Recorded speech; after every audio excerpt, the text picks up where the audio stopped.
लेकिन स्वाभाविक है जब बड़ी दुनिया की बड़ी बड़ी पार्टियों में कुछ कुछ छोटी छोटी बातें हो जाती है तो हम लोग तो नई पार्टी हैं। 15 दिन 20 दिन पहले पार्टी का रजिस्ट्रेशन नंबर मिला है, छाप मिला है, तो सब ठीक है, लेकिन कुछ कुछ बातें छोटी छोटी हो जाती है और हम लोग उनको मेहनत करके उन सारी चीज़ों को त्रुटियों को दूर कर लेंगे। अभी हाल ही में यदि हम बात करें कल परसों तो आपके एक साथी संगठन से बाहर चले गए। जी, उनका जहाँ भी जाएं उनका अभिनंदन करते हैं।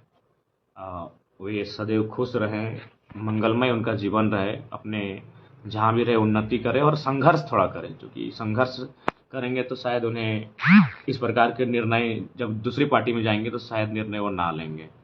तो संघर्ष करें, हमारी शुभकामनाएं हैं और आगे बढ़ें, हम प्रार्थना करते हैं। जयराम जी, आप पार्टी के केंद्रीय अध्यक्ष हैं, ये सवाल यह उठता है कि संजय मेहता आखिर पार्टी क्यों छोड़े? कई लोग ये सवाल कर रहे हैं। देखिए, कोई विशेष बात नहीं है। वही बात है बरही बरकट्ठा और सदर हजारीबाग।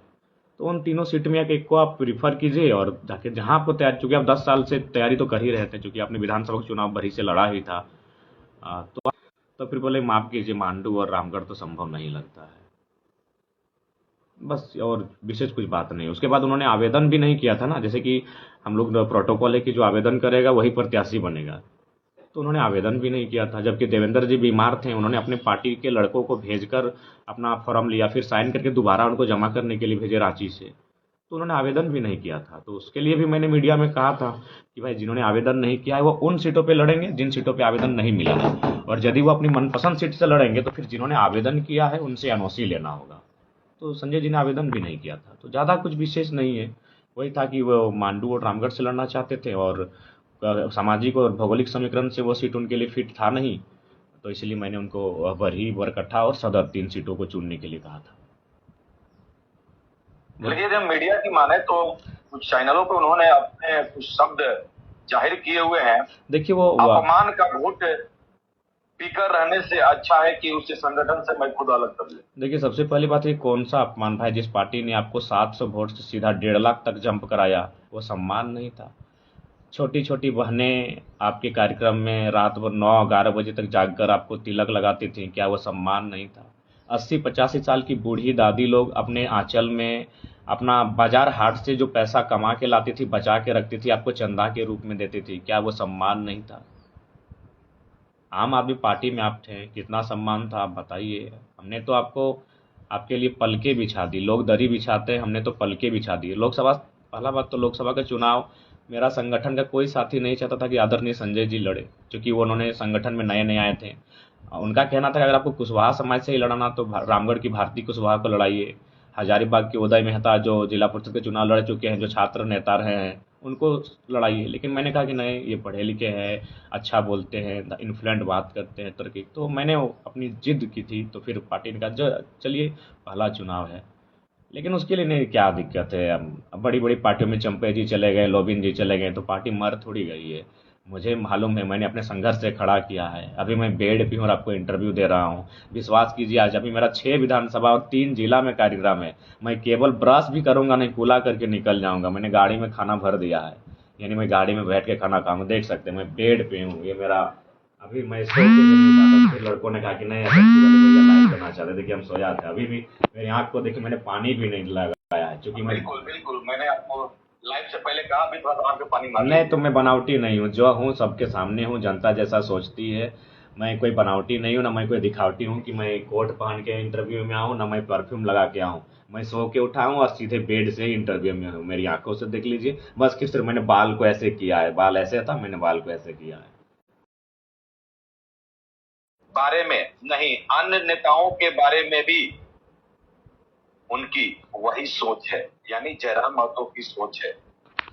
देखिए, जो सत्य है उसको स्वीकार कीजिए। पहचान मेरी भी नहीं थी, मेरी पहचान बनी इस भाषा आंदोलन के कारण। सेंट्रल में वो भी हमने लोकसभा चुनाव लड़वाया और लाखों वोट, 80,000, 50,000, 1.25 लाख, 1.5 लाख वोट आया। तो ये तो सत्य है कि आपकी पहचान जेबीके में आने से बनी है, क्योंकि आप आम आदमी पार्टी में आप थे। उसके बाद हमको नहीं लगता है कि मैंने आपको बरही में भी पूरे लोग कोई जानते होंगे। लेकिन आज हम JV में आने से आपको कम से कम तो उत्तरी छोटा नागपुर जानता है, ठीक है, संथाल परगना कोल्हान ना जाने, लेकिन उत्तरी छोटा नागपुर और पलामू परिमंडल तो आपको बहुत अच्छा से जानता है। तो ये तो सत्य है, इसमें कोई झूठ बात नहीं है। आपकी पहचान बनी है, हम लोग के साथ आने के कारण ही बनी है। पहले एक दौर था ना भैया कि हमको भी याद है कि कोई प्रखंड अध्यक्ष 20 गाड़ी लेके जाता था, जिला अध्यक्ष 50 गाड़ी भीड़ लेके जाता था, नेता बनता था। लेकिन ये पहला दौर है झारखंड में जब कोई भीड़ में आके नेता बन रहा है, और भीड़ जयराम महतो की मेहनत से आती है। किसी को पूछिए, इसमें जो सत्य है उसको स्वीकार कीजिए। कोई भी पूछिए कि अपने साथ 10 गो लोग लेकर आए होंगे कभी भी किसी कार्यक्रम में, कोई भी हमारे पार्टी के बड़े नेता हों, वो अकेले आते हैं, उन्हें हम मंच देते हैं, उस मंच में वो अच्छी बातें रखते हैं, नेता बन जाते हैं। तो ये सत्य है, पहचान JV से मिली है, इसे झूठलाया नहीं जा सकता है। सार्वजनिक मंचों पर भी अपमानित करते हैं वो। नहीं, ये कहाँ, बताइए कब किसको अपमानित किया गया? हमने तो हमेशा सबका नाम गुणगान किया है, हमने हमेशा उनको जी और भैया कह के संबोधन किया है। हम क्यों किसी का अपमान करने लगे? अरे भाई, आप लॉयर हैं, आप अच्छा लिखते हैं, अच्छा बोलते हैं, इसका मतलब ये थोड़ी है कि आप जो कहेंगे वो मैंने ब्रह्मास्त्र है, वो सत्य है। आपका सम्मान है, आप खुशहाल रहें, सदैव आप आबाद रहें, उन्नति के रास्ते पे चले, हमारी शुभकामनाएं हैं आपके लिए। मैं संगठन से इसीलिए अलग हुआ कि वहां पर अपमानित करने का स्क्रिप्टेड ट्रेंड चलाया गया टारगेट करके। नहीं नहीं, आप उनको वो मेहनत करने से कोई मेहनत कीजिए ना। आज एक बात बताइए, हमारे संगठन में कितने लोग हैं जो मेहनत कर रहे हैं, वो अपने आप जगह बनते जा रहा है उनका। अभी उन्हीं को भैया भाई साहब को हमने पलामू परमंडल का प्रोटेम प्रभारी बनाया था, एक दिन भी नहीं गए। यानी जब संगठन में काम दिया जाता है तो आप लोग जाते ही नहीं हैं, और जब चुनाव लड़ने की बात आती है तो आप तैयार रहते हैं और प्रेशर बनाना शुरू करते हैं। फिर चूंकि सबको मालूम है कि जो दिखता है सो बिकता है, चूंकि वो मीडिया में रहे हैं तो तुरंत मीडिया में आ जाते हैं, सोशल मीडिया में आ जाते हैं। ग्राउंड में जाके पूछिए सच्चाई, उनके बारे में भी और मेरे बारे में भी पूछिए। मैं पागलों की तरह मेहनत कर रहा हूँ। आज मेरा बताइए 6 विधानसभा मायने मर जाएंगे, रात होते होते हालत खराब हो जाएगी। रिजवान को लेकर क्या कहेंगे? रिजवान अंसारी को जो रिजवान जी वाला मामला मेरे संज्ञान में बिल्कुल भी नहीं था, क्योंकि मैं उस समय बड़का गांव में मेरा कार्यक्रम चल रहा था और मांडू में, और घटना घटी है आपका टुंडी और मने मनियाडी के आसपास, जो कि भौगोलिक दृष्टिकोण से भी देखा जाए तो लगभग 250-200 किलोमीटर डिस्टेंस में है। तो वैसे में प्रधान महासचिव को पार्टी में अध्यक्ष के बाद एक ओहदा है और शक्ति है, वो अपनी शक्ति से निर्णय ले सकते हैं। अतः उन पर फिर भी मैंने जांच कमेटी बैठाने को उनको कहा था, और वहाँ जांच कमेटी बैठी और उनकी जांच की रिपोर्ट आएगी, उसके बाद आगे निर्णय होगा। लेकिन उम्मीद करते हैं कि सब ठीक हो। उन्होंने कहा है कि पीछे से ट्रैक्टर वाले ने रात में मैं कहीं से वापस आ रहा था, ट्रैक्टर वाले ने पीछे से धक्का मारा। हालांकि मुझे वो भी पता नहीं था। हालांकि जब कुछ दूर मैं जब आगे गया तो कुछ लोगों ने घेरा। जब मैंने देखा कि तो रिजवान जी हैं, तो ऐसे बातें साउंड के सामने आई कि आपके ड्राइवर ट्रैक्टर वाले से शायद कुछ पैसा मांग रहा था, जैसा कि वो बता रहे थे। लेकिन ऐसा कुछ मामला नहीं था, फिर भी मुझे किया गया। लेकिन जो भी है, मैं इस पर पार्टी में लेवल में बात नहीं, ठीक है, अगर मान के चलिए अगर ऐसा विषय नहीं है तो ठीक है, वो संगठन में बने रहेंगे। किंतु अगर भविष्य में किसी प्रकार का ऑडियो या वीडियो जो उनके वहाँ होने की या उस प्रकार कृत्य की अगर पुष्टि करेगा तो फिर उस समय उन पर एक्शन लिया जाएगा। लेकिन अभी अगर कोई एविडेंस नहीं मिलता है तो संगठन में बने रहेंगे। हालांकि विवाद हुआ, ये सत्य है, लेकिन बालू को लेकर विवाद हुआ है, ये है कि नहीं, इस पर अभी जांच चल रही है। मतलब जयराम महतो किसी भी तरह से झुकने वाले नहीं है। नहीं दादा, हमें देखिए दादा, सबसे पहली बात है कि हम लोग भी उसी पॉलिटिक्स को लेकर आएंगे। ठीक है, जनता 2 दिन गाली देगी, लेकिन भविष्य में उनको भी मालूम चल जाएगी कि लड़का ठीक था। अगर हम भी, ऐसा थोड़ी है, हमको खुद रांची में लगभग एक मतलब लिफाफे में नहीं करने से भी 2-2.5 kg का वजन था पैसों का, हमारे हाथ में सीधा थी आ गया, हम तुरंत फेंक के दे दिए। तो ऐसा नहीं है, लोगों को मालूम हो चुका है कि ये लड़का राजनीति में आ रहा है, और लोगों भी पुराने नेताओं की तरह मेरा स्वागत कर रहे हैं, गाड़ी घोड़ा का ऑफर करने लगे हैं, पैसा थमाने लगे हैं। तो फिर क्या होगा झारखंड की राजनीति का? हम नए सोच के साथ आए हैं तो नया ही करेंगे। कितना सफल होंगे, कब होंगे, ये नियति जानती है, ये समय जानता है। लेकिन अगर हमारे भी संगठन रह के लोग अगर वही लेवी असूली ये सारी चीज़ करेंगे, उसके बाद दबाव बनाएंगे अपना भीड़ दिखा के, तो हम नहीं झुकेंगे। जो सही होगा साथ रहेंगे, जो गलत करेंगे दिक्कत होगा। तीरथनाथ आकाश को लेकर के लगातार बयानबाजी चल रहा है। देखिए सबसे खास करके आपको लेकर? देखिए मैं आपको स्पष्ट कहना चाहूँगा, कुछ लोगों को मतलब विशेष इसी बात के लिए मतलब पैकेज दिया गया है कि आप हमारी छवि को लेकर रोज धूमिल करते रहें। नहीं, ठीक है, सवाल बनता है। तो अगर मुझ पे एक सवाल बनता है तो कम से कम अगर आप मेरे लिए अगर लाइव आते हैं एक दिन, तो कम से कम आपको 2 दिन आजसू के लिए और 3 दिन बीजेपी के लिए और 4 दिन जेएमएम को लेकर लाइव आना चाहिए। अगर आप मोतीलाल महतो को लेकर लाइव आते हैं तो आपको कल्पना सोरेन और अनूप सिंह को भी लेकर लाइव आना चाहिए था। आपको ढुलू महतो और सुदेश महतो और चंद्रप्रकाश चौधरी और तमाम नेताओं को लेकर भी लाइव आना चाहिए था। लेकिन आप सिर्फ और सिर्फ झेराम से जुड़े लोगों को लेकर लाइव आते हैं। राजकुमार मंडल रहे, पूजा महतो रहे, मोतीलाल रहे, फरजान रहे। तो एक जो कम पढ़ा लिखा व्यक्ति भी है वो समझ सकता है कि उनका उद्देश्य क्या है, उनको क्या मतलब उनके और बाकी अगर कोई है पर्दे के पीछे तो उससे क्या बातचीत हुई है। ये किसी को कहने की आवश्यकता नहीं है। आप आते बिल्कुल मेरे खिलाफ बोले, अगर मैं गलत कर रहा हूँ तो बिल्कुल मेरे आलोचना करें, मेरी बुराइयों को, मेरी खामियों को गिनाएं। लेकिन सवाल ये है तो आप तो 7 दिन हम पे ही लेकर लाइव आते हैं, कभी मेरे मित्र मोतीलाल जी को लेकर, कभी मेरे मित्र फरजान जी को लेकर, कभी हमारी महिला साथी हमारी टीम की पूजा जी को लेकर, तो कभी अब राजकुमार जी को लेकर आने लगे हैं। आइए अब उनका कहना है कि आंदोलन तो हमने खड़ा किया, लेकिन जयराम हम लोग को छोड़ करके गए और फिर अपना एक अलग ये तैयारी किए। अच्छा एक बात बताइए, उसके ठीक है बाद तो हम लोग को टारगेट किया जाए। एक आप में भी सामर्थ्य, आप अलग खड़ा कर लीजिए। विषय यहाँ सामर्थ्य क्या है, विषय विश्वास का है, विश्वास भरोसे का है। बिल्कुल आंदोलन की शुरुआत बोकारो से हुई थी। मेरी परीक्षा थी पीएचडी की, और अगर मेरी परीक्षा कैंसिल नहीं होती तो शायद मैं चेहरा भी नहीं बनता, क्योंकि जिस दिन मैं हाईलाइट हुआ था तो मेरी परीक्षा थी। लेकिन ठीक परीक्षा से कुछ दिन पहले पोस्टपोन हुआ परीक्षा। तो ये सही है, जो सही है मैंने स्वीकार किया है। आंदोलन में मेरी एंट्री 1 सप्ताह लेट से हुई थी। क्या संजय मेहता को जेबी केसेस यदि ऐसा कुछ होता है तो वापस फिर से अपने देखिए संगठन हम में लाएगा? जेबी केसेस बहुत उदार हृदय का है। हम वो हैं जो 20 पी के भी लोगों को अमृत मिले ये अपेक्षा करते हैं, ये उनके लिए प्रार्थना करते हैं। वो आएंगे, उनका दिल से स्वागत है।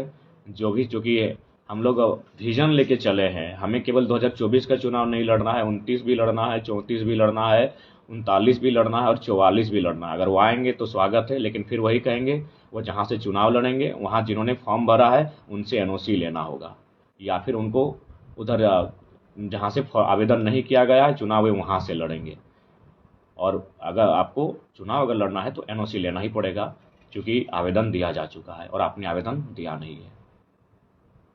चलिए, आगे की तैयारी आपकी यदि हम बात करें तो कल कुछ कड़म पर्व पे महिलाओं को शायद तोहफा देने की भी तैयारी है जयराम महतो का। मेरा नहीं, हमारा तो कोई, हम लोग तोहफा मतलब हमारा तो ऐसा कोई नहीं है। लेकिन हाँ, अगर संगठन के साथी अगर कहीं से कुछ सहयोग करेंगे, क्योंकि ऐसा नहीं, हमारे संगठन में बहुत सारे इंजीनियर डॉक्टर्स जुड़े हैं, अगर उनके माध्यम से कोई उपहार दिया जाएगा बहन लोग को तो ये कोई आपत्तिजनक नहीं है, ये स्वागत योग्य है। लेकिन मेरी जानकारी में नहीं है। तो आगे की रणनीति अब क्या है? देखिए, अब चुनाव अब लगभग अब देखिए शेड्यूल बजने वाला है लगभग, और ये आगे की तरह से रणनीति, सरगर्मी है, जी आप देख रहे हैं। मैं भी चीज़ों को समझ रहा हूँ कि सबसे ज़्यादा प्रेशर जयराम महतो पर ही रहेगा। एक नया लड़का जो राजनीति में अभी पांव पसार रहा है, ठीक से चलने नहीं सीखा है, और आज तमाम राज्य के तमाम लोगों की जुबान पर बस जयराम महतो है। ना उनको बीजेपी की चिंता है, ना जेएमएम की चिंता है, ना आजसू की चिंता है, और ना ही अन्य किसी विषय की चिंता है। तो इसीलिए बहुत सारे प्रेशर आएंगे और उन प्रेशर का मुझे सामना करना होगा, उसके लिए मुझे फिट रहना होगा। मैं उसके लिए तैयार हूँ। जयराम महतो क्लियर कर पाए कि कहाँ से चुनाव लड़ने जा रहे हैं? देखिए आज बस 1 आध दिन में क्लियर हो जाएगा। लगभग ही आप घोषणा कब करने जा रहे हैं? हमें लगता है कि ये 4 दिन में 5 दिन में कम से कम अच्छी खासी सीटें। फिर से मेरे ख्याल से आपको रांची के क्षेत्र में चुनाव में एक जो क्या कहेंगे, राज्य से बाहर जो लोग रहते हैं, जो यहाँ के झारखंड के लोग हैं, आपने एक संदेश दिया था, क्या आज हमारे माध्यम से उनको कुछ संदेश देना चाहेंगे? जी, विधानसभा के चुनाव में उनका वोट निर्णायक होगा, लेकिन फिर भी चूंकि वो प्रवास बाहर रहते हैं तो पैसों का अभाव भी हो सकता है। तो अगर सक्षम होंगे तो वो आएंगे, और नहीं तो अपने परिवार को ज़रूर कन्विंस करेंगे इस बार हमें वोट करने के लिए, जैसे पिछली बार किया था।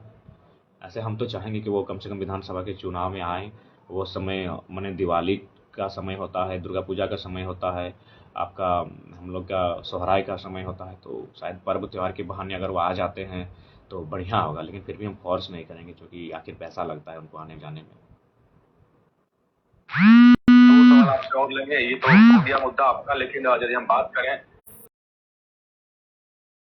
और साथ में यदि हम बात करें इस मैया योजना पे भी आप क्या अपना विचार रखेंगे? देखिए, तमाम जो योजनाएं हैं चुनाव से ठीक 2 महीना पहले आए हैं, तो ठीक है, योजनाओं का स्वागत है। कोई भी योजना अगर राज्य के लिए आती है और वो किसी के लिए हितकारी होती है तो उसका स्वागत है, लेकिन किंतु वो 2 महीना पहले आई है, यानी शुद्ध रूप से पॉलिटिकल एजेंडा है। इसलिए सरकार को अगर लाना ही था 2020 में लेकर आती, 4 साल मिल जाता। और 18 से जो बहनों को दिया जा रहा है वो हमें उचित नहीं लग रहा है। 45-50 होता तो ठीक है, क्योंकि आप अगर इतनी कम आयु के बच्चों को देंगे तो वो कहीं ना कहीं जियो सिम की तरह हो जाएगा हाल, उन्हें लत लग जाएगी। तो ये क्या लग रहा है कि ये सब जो भी आ रहा है, ये चुनाव परिणाम को यदि देखा जाए आगे आप रणनीति के हिसाब से, तो क्या लग रहा है ये सरकार फिर से अपने वादे के अनुसार जो अभी काम कर रही है फिर से रिपीट करने जा रही है? देखिए, वो तो सरकार की मंशा और सरकार ही जाने, हम लोग तो नहीं कह सकते हैं।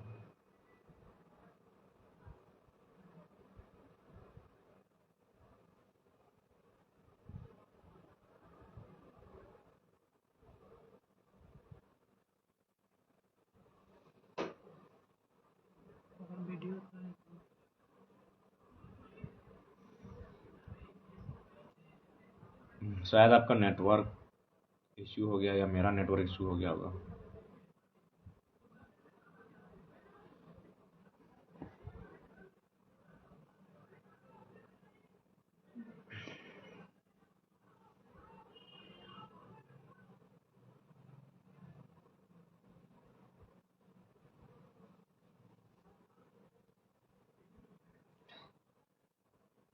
अरे फोन में इतनी देर तक रिंग हो रहा है यार,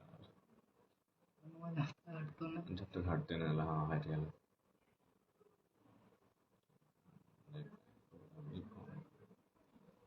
नेटवर्क कॉल आ गया था शायद, उसी से इश्यू हो गया था।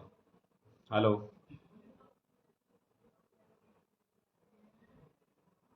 ना छोटे बहुत भाई, हम तो रिकॉर्ड भाई लग रहा है।